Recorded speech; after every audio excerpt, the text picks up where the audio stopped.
And he had the merchandise there, and no ships are coming in, and they're being sunk. And he was filled to overflowing. Well, you can't carry that enormous stock, far in excess of $1 million in stock, and paying the bank maybe 7 or 8%, unless you move the merchandise. So he went to the governor and asked the governor for permission to sell the merchandise to the local people, because they needed it badly. And he said, now I must first of all call a conference. So he called all the great leaders in business and said that Goddard wants to unload the merchandise to you fellas. And they said, no, we've got him exactly where we want him. He brought it in to be sold only to ships, and he will sell it only to ships and to no one else. We've got him exactly where we want him. So you'll be paying on, say, maybe $2 million. You'll be paying 8% a year on merchandise that you can't move. So he reminded the governor that his salary was paid by the local merchants and that he was one of the biggest payers of taxes in the island. That is the family of the Goddards. And then the governor didn't like to be reminded of these normal things. So he said, Goddard, you're speaking to the governor. He said, I know I am. And then he said to the governor, have I had your last word? He said, yes, Goddard, good day. And so my brother went out, and he called in his lawyers. He said, give me the legal definition of a ship. What is a ship? And I want the legal definition of it. So the lawyer said, well, a ship is that which is seaworthy, that can take off to sea.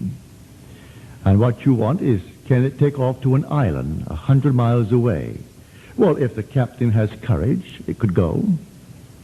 It's a ship, it's seaworthy, and it can carry merchandise. So that's the legal definition of a ship. That's all I want to know, said my brother. So he took an ad, a huge big ad the following day, and he itemized all the merchandise.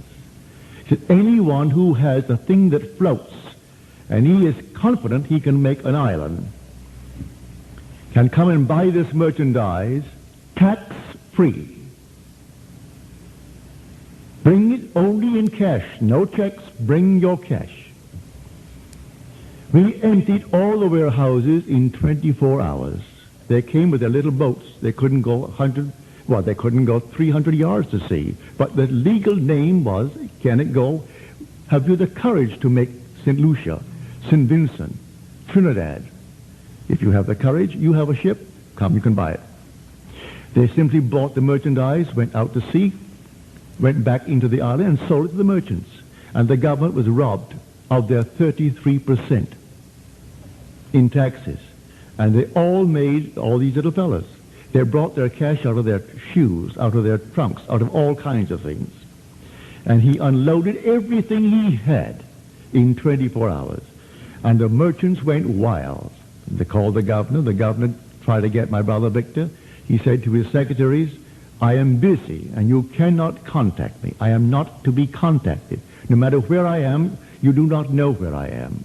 So the governor could not find the one who could give any explanation while they unloaded all these things based upon that. So from that day on, they never tried to do anything with my brother Victor. He uses only the potter's mind. He knows who the potter is. He knows who the Lord is. He knows who God the Father is. And he knows he's his own wonderful human imagination. That's God. There is no other God. God actually became what we are, that we may be as he is. So God is your own wonderful human imagination. They're always trying to give you a false God. And so when you see anyone praying to something on the outside, he has a false God. When he has to go to a certain church to pray, he has a false place. That's not the temple. You are the temple of the living God. And the Spirit of God dwells in you, and that Spirit is your own wonderful human imagination. Now use it wisely. And to use it wisely, you use it lovingly. Anytime you use your imagination lovingly on behalf of another, you're actually mediating God to that other. Always use it lovingly. Can't go wrong. And things will simply flow and flow in your direction, all in the good. So while I sleep here, thousands of miles away, my brothers, living in unity, are expanding my holdings for me. And so, behold, what a blessed thing it is when brothers dwell in unity.